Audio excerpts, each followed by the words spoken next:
Insya Allah kita lanjutkan dengan diskusi atau tanya jawab, atau barangkali ada tambahan dari bapak-bapak, dari ibu yang hadir. Maka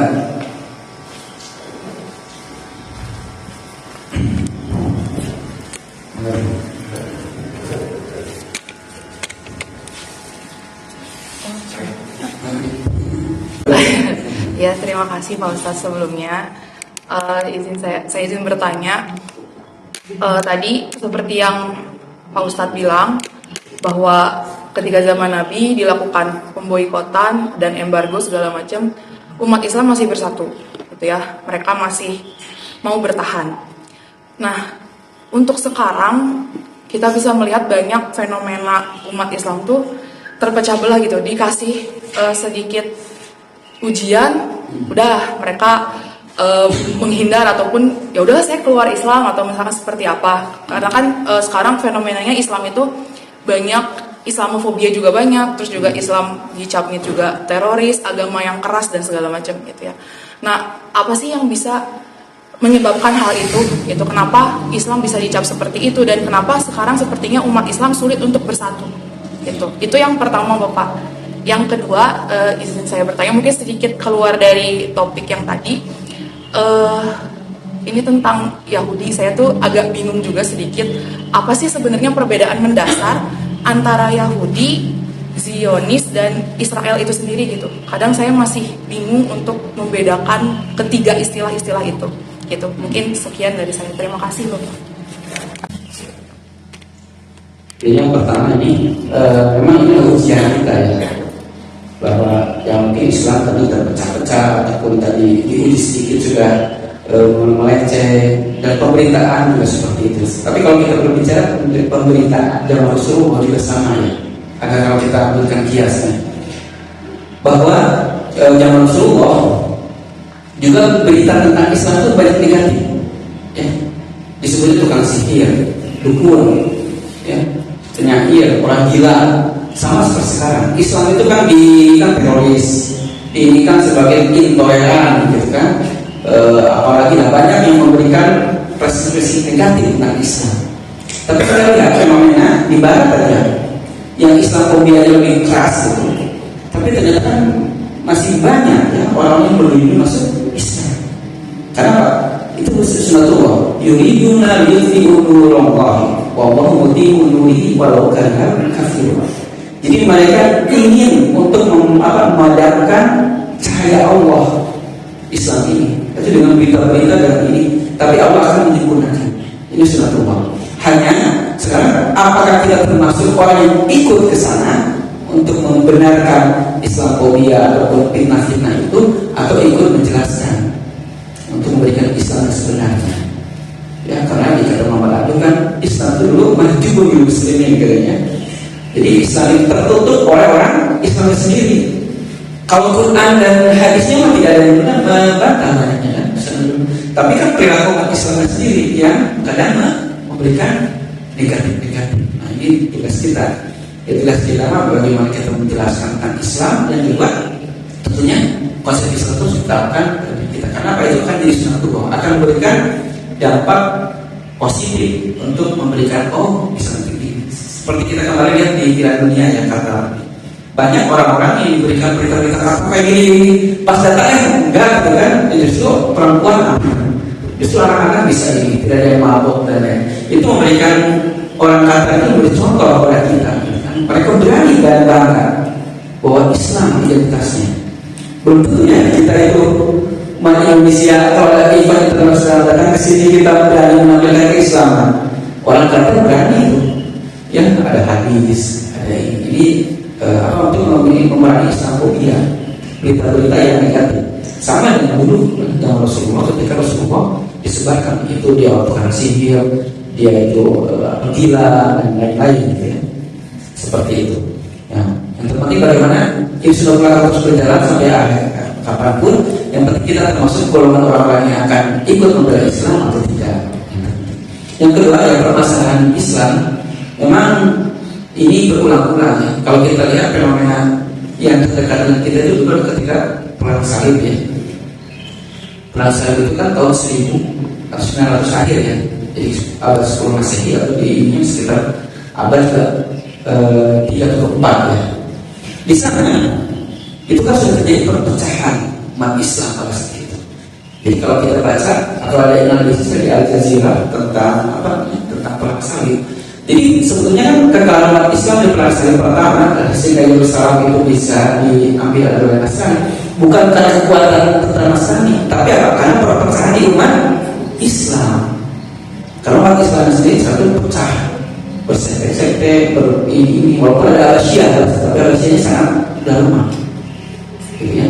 Nah ini kita juga bisa lihat ada kajian kan tentang kebangkitan Islam itu yang dilakukan oleh para ulama pada itu adalah pendidikan, mengatakan selalu pendidikan Yusufiyah, gitu kan ya.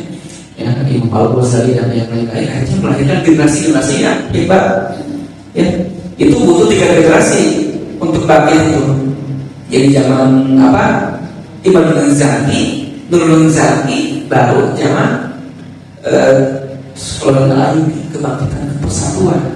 Karena itu Sulaiman itu harus mempersatukan dulu Syam, Irak, Yahudi itu sama Mesir, ya, dengan Hijaz, baru itu kan bisa.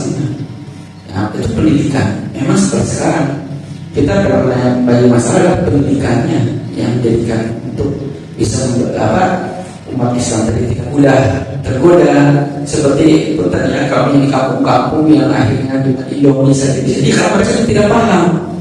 Oh, ada channel Samuel gitu kan, dan banyak lah pikiran-pikiran yang mereka susukan. Ya karena kita paham. Berbeda dengan umat Kristen ataupun orang Kristen yang masuk Islam banyak orang yang cerdas gitu. Tapi yang masuk Islam itu yang cerdas, tapi kalau yang keluar dari Islam itu orang yang tidak paham Islam. Pendidikan.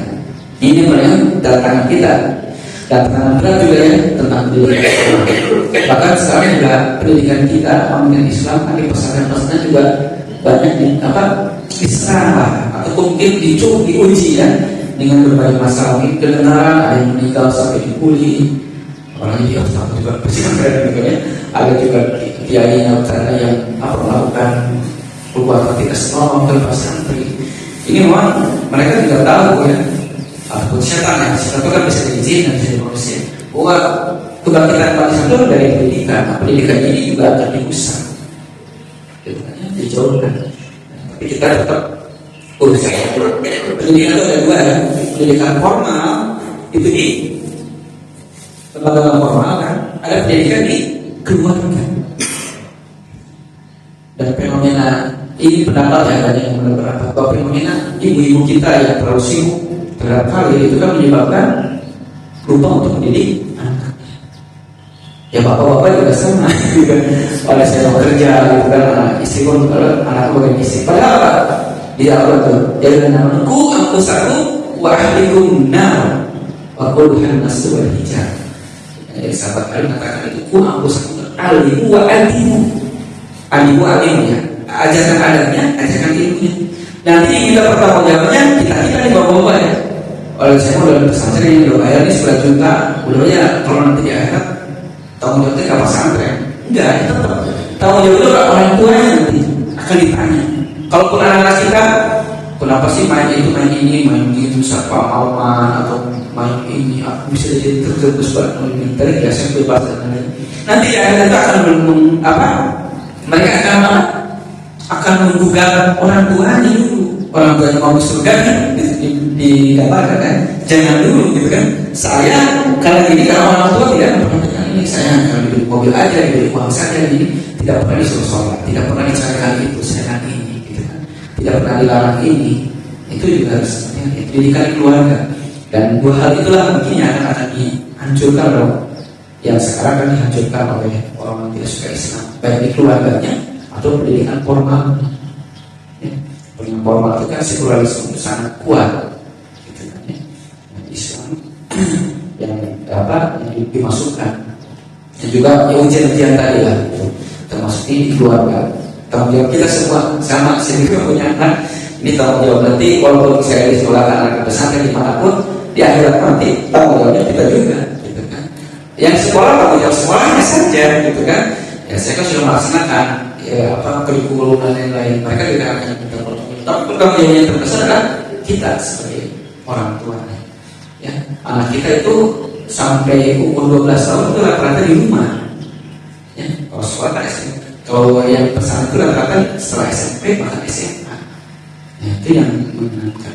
Ya, dan mudah-mudahan dengan pendidikan yang terbaik ini, maka terjadilah kebangkitan. Dan pendidikan juga tadi, ya, tidak terbatas dengan umur atau formal. Ya, sekarang taklim.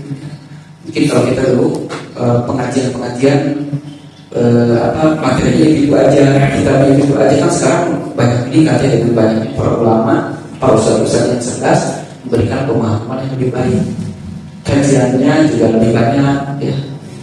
Tidak hanya itu, putarannya itu terus ya. Walaupun ternyata kalau kita memberi apresiasi kepada ulama ataupun para ustaz terdahulu ya, ketika kamu kampung yang sudah membimbing masyarakat, tapi karena mereka itu kurang, ini kan kalau berbagai putarannya itu aja gitu kan.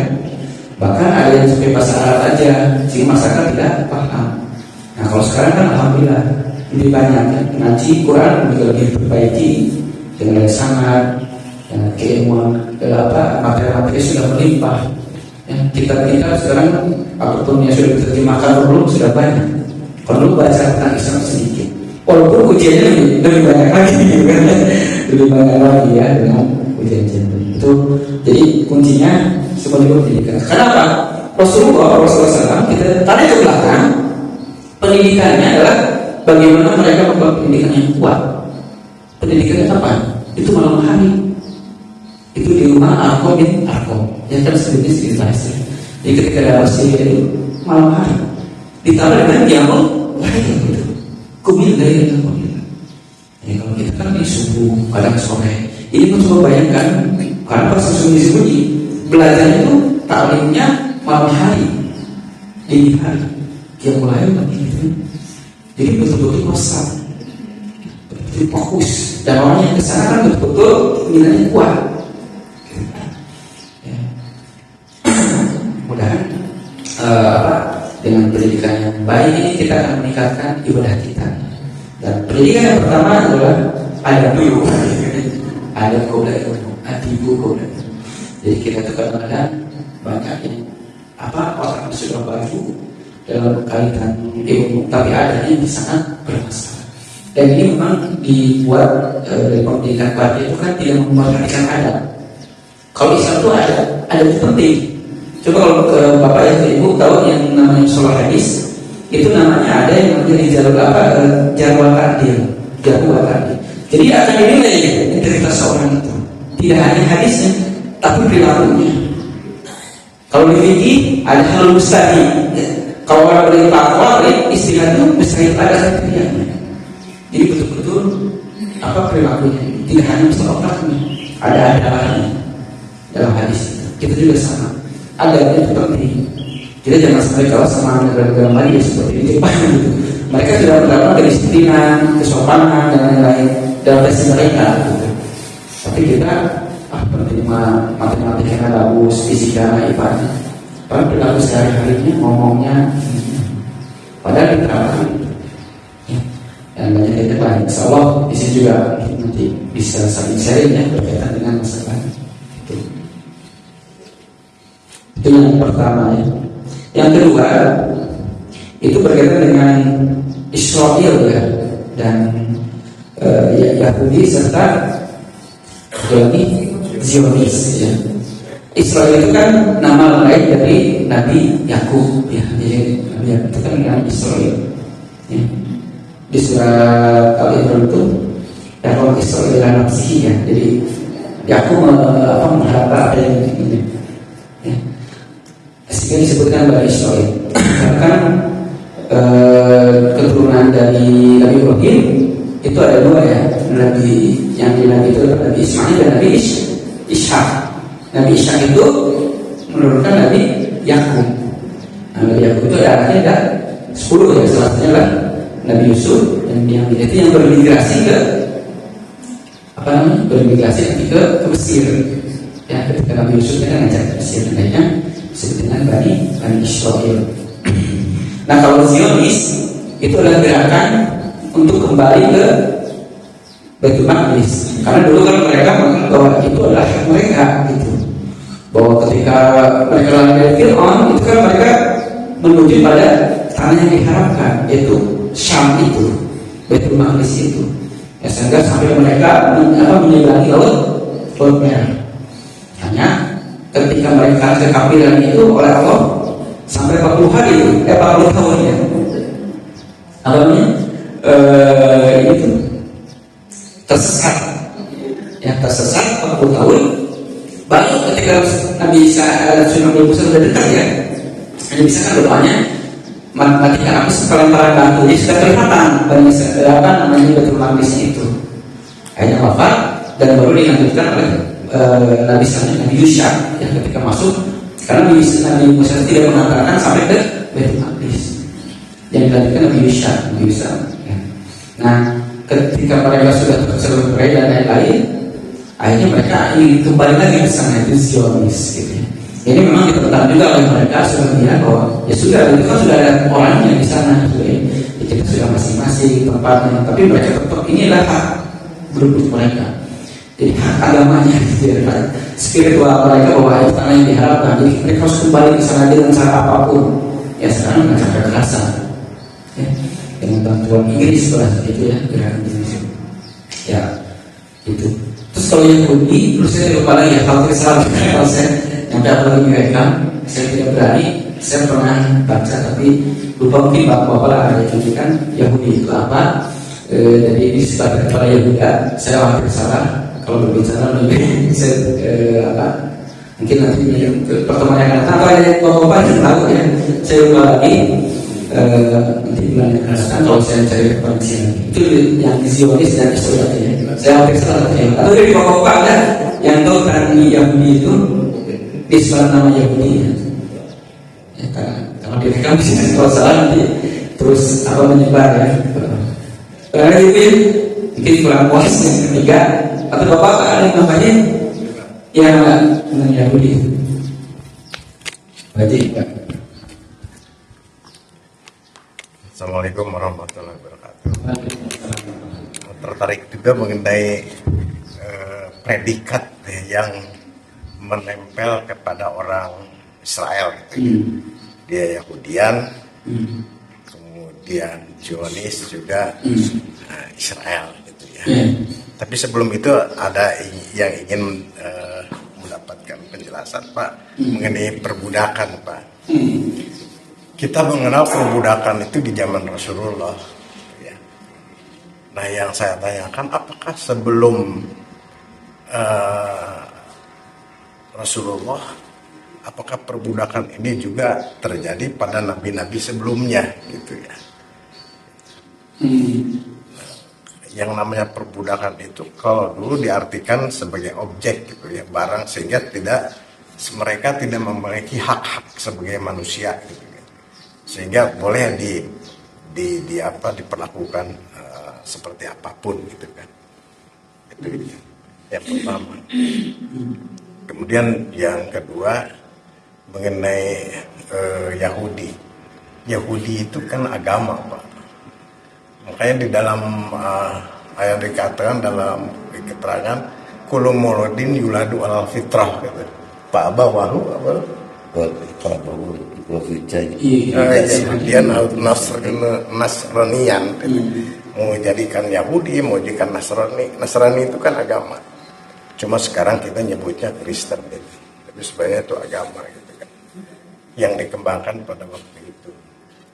Sedangkan mengenai Zionis itu memang seperti yang dikemukakan Bapak, itu kembalinya orang-orang Israel untuk menempati tanah yang dijanjikan di dalam kitabnya itu, kitab Taurat. Dan sampai sekarang ini Baitul Maqdis itu masih dikuasai oleh orang Israel. Kenapa? Karena orang Israel di situ berkepentingan Pak.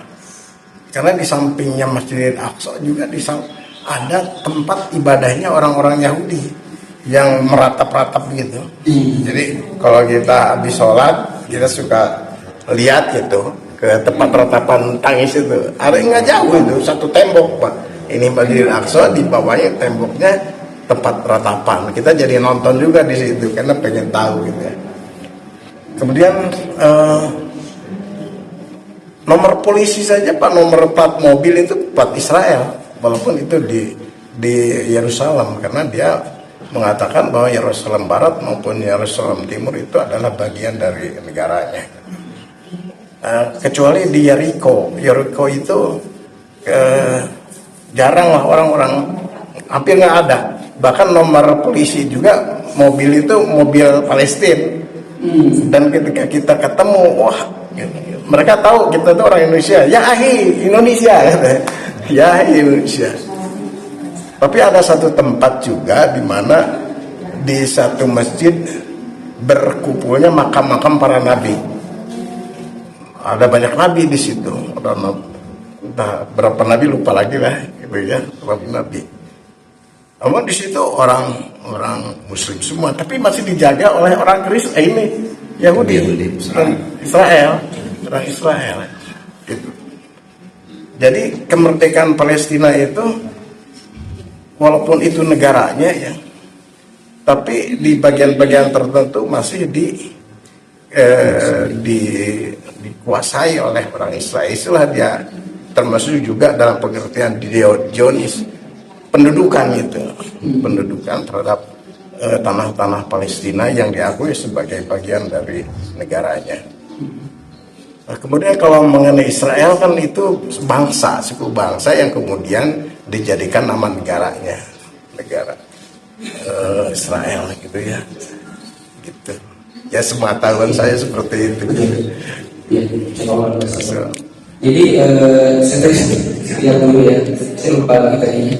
Jadi kalau Israel itu kan tadi nama dari nama Nabi Yakub ya, yang sekarang disebarkan dari negara Israel. Kalau Yahudi itu memang dari nama Yehuda. Yehuda itu salah satu anak dari Yakub. Ya, akhirnya disebarkan jadi agama. Dari awalnya dari suku ya, suku Yahudi, Bani Israel. Ya sekarang namanya Israel itu ya, negara sebuah negara kalau sekarang. Nah, kalau di Quran kan Bani Israel ya disebutnya. Kalau Yehuda itu dari salah satu anak Yakub yang akhirnya dijadikan nama agamanya. Itu. Dan tadi yang yang perbudakan itu sudah sangat lama gitu ya. Bahkan kalau kita lihat setiap terjadi peperangan itu yang kali itu akan diperbudak. Yang ditangkap. Ya, ditangkap itu. Jadi seperti ketika ini ceritanya adalah ketika Nabi Yusuf dan keluarganya bermigrasi ke Mesir, itu kan sekitar sekitar 500 tahunan ya sebelum Nabi Musa. Kalau para sejarah menyebutkan itu bermigrasi ke sana, itu disebutkan pada saat itu bukan Fir'aun yang berkuasa di Mesir itu, tapi raja. Jadi Mesir itu sedang dikuasai oleh Hiti, orang Turki gitu. Kalau orang Mesir biasanya Fir'aun. Nah di sana akhirnya keberangkat Madinah.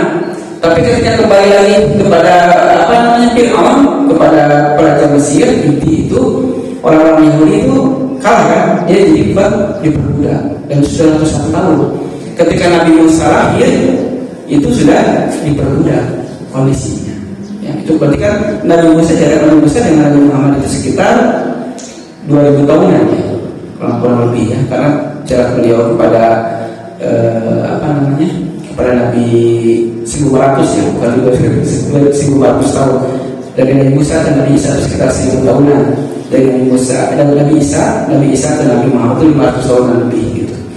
Nah jadi perbudakan sudah ada dari sejak dulu. Dan ketika di Mekah juga sama, pasar budak sudah ada. Apalagi zaman Romawi ya, zaman Yunani, perbudakan sudah ada. Jadi setiap yang kalah perang itu akan jadi jual beli. Dan dijual belikan tidak hanya di daerah itu kan, seperti di Bilal bin Rabah itu kan, kalau kita lihat dari sejarahnya kan itu dari pertentangannya itu di Habasyah antar perang suku gitu kan ya. Tapi akhirnya dia dibawa, diperjualbelikan sampai ke Mekah. Itu kan di Jazirah Arab, karena Jazirah Habasyah itu kan terhubung dengan perdagangan dengan Mekah. Karena kan dari Habasah ke Yaman, dari Yaman terus jalan darat sampai ke Makkah. Makkah itu nanti nyambung ke Syam. Jadi kalau di surat Al-Quraisy itu ya, kalau musim panas dia ke Syam, kalau musim dingin ke Yaman. Jadi perbudakan sudah ada, dan ini Islam yang pertama ya menginginkan tentang membebaskan tentang perbudakan. Coba kalau lihat tentang hukuman banyak membebaskan budak ya. Padahal membebaskan budak itu kan mahal. Dan kalau kita lihat contoh ya, dulu pernah ada istihad tentang saum ya.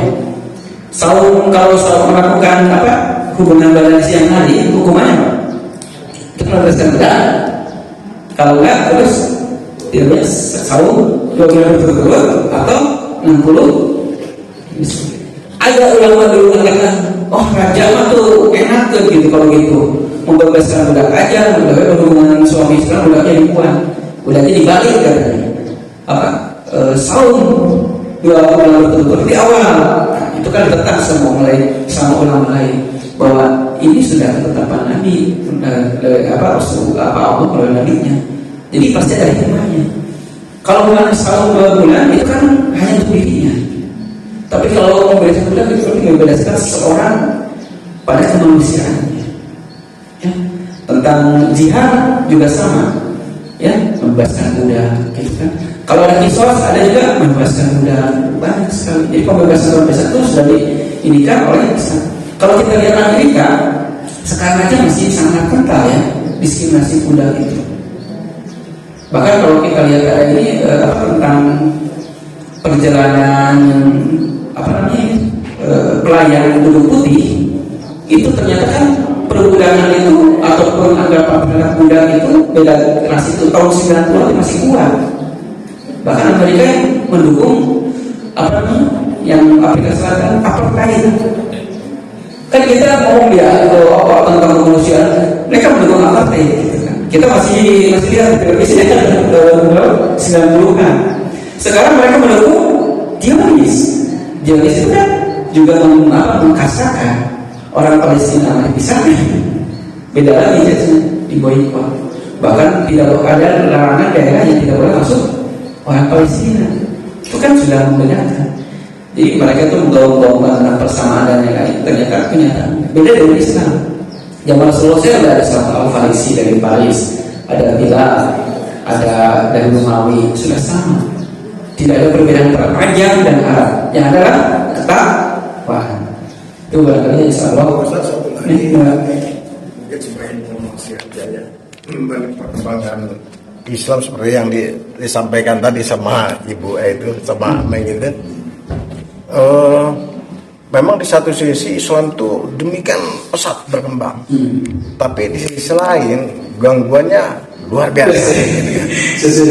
Nah, kalau kita pergi ke Eropa gitu ya, misalnya di London itu, kita tidak sulit menemukan masjid, Pak. Di setiap sudut itu ada masjid, dan masjidnya besar-besar gitu ya. Itu. Begitu juga di negara di Eropa lainnya seperti di Jerman gitu. Yang pernah saya kunjungi ke München atau di Austria juga begitu, banyak Pak masjid gitu. Tapi di sisi lain kalau kita yang saya ala tangga gitu ya, seperti di Uni Emirat Pak, saya kebetulan tidur di hotel di dekat pantai. Wah, banyak orang Arab itu yang pakai buka baju tinggal cangcut aja sama ini. Itu, dan itu banyak itu Pak. Tuh. Kemudian di Arab Saudi sendiri sekarang Jeddah itu kan jadi dari dulu memang kota internasional ya gitu. Tapi sekarang menjadi-jadikan negara melegalkan tempat-tempat bugem kan Pak. Sekarang. Begitu di Riyadh Pak. Tapi tidak sedahsyat di Jeddah gitu Pak. Nah ini kan juga penggerogotan terhadap keyakinan beragama orang-orang di Saudi Arabia itu, karena yang masuk ke situ itu bukan hanya orang Barat Pak atau orang luar Arab gitu, orang-orang Arab juga banyak Pak, orang perempuan laki-laki cadar udah masuk dibuka gitu. Ya, betul itu. Jadi dilematis seperti yang disampaikan tadi oleh itu anak. Ini lagi akhir zaman ya kita. Jadi memang saudara-saudara ketika yang berat sekali, ya, seperti memegang bara dan tidak ada lagi ujian yang lebih berat daripada kita istilahnya. Nanti kalau yang akan datang lebih lagi semua. Jadi ujian sangat berat. Tapi kita yakin bahwa kalau Allah nafsan ila usaha. Jadi akan sesuai dengan kondisi Allah tidak sulit. Ketika memberikan ujian pada masa itu, pada zaman itu, pada masa tersebut pasti ujian. Kita lihat zaman perang salib gimana sih orang atau inkuisisi ketika di Spanyol itu kan berat sekali sebelum dibunuh disiksa. Kita juga sama ujiannya ada. Mungkin ada yang secara halus, ada yang secara kasar. Gitu. Mudah-mudahan kita mohon pertolongan untuk terhindar dari fitnah. Dan saat berdoa ketika kita di tasyahud itulah terhindar dari fitnah dunia dan fitnah hidup ya, dalam mati dan fitnah dajjal. Itu ya, seolah karena sudah jam 6 lebih, mudah-mudahan kajian kita kali ini bisa memberikan manfaat ya, walaupun tadi juga saya keterbatasan ilmu yang sedikit ilmu ini sama-sama untuk bisa memberikan menambahkan kualitas ibadah kita pada Allah, kalau kepada Allah, karena ilmu ini adalah untuk jalan kita semakin sesuai dengan realnya, sesuai dengan jalur yang dilakukan Allah. Alhamdulillahirrahmanirrahim. Hamdan syakirin, hamdan na'imin, hamdan kathirin wa kafirin katsiran. Ya Rabbana lakal hamdu wa asykur kami ilaika karimani sultani. Allahumma nas'aluka salamatan fid din wa afiyatan fil jasad wa ziyadatan fil ilmi wa barakatan fil rizqi wa tawbatan qabla al-maut wa rahmatan indal maut wa maghfiratan ba'dal maut. Allahumma hawwin 'alaina bis-sakaratil maut wa najata minan wa aqina kasal. Allahumma hab lana min azwajina wa zurriyyatina qurrata a'yun waj'alna lil-muttaqina imama. Allahumma ighfir lana dzunubana wa li walidana wa lil masakin wa lil mu'amilina wa liman lahu haqqun 'alaina wa liman ahabba wa ahsana ilayna wa li kafatil muslimina ajma'in. Allahumma inni a'udzubika minal baras wal jununi wal jadal asqam. Rabbana atina fid dunya hasanah wa fil akhirati hasanah wa qina adzabannar. Wassallallahu ala sayyidina Muhammadin wa alihi wasallam. Alhamdulillahi rabbil alamin.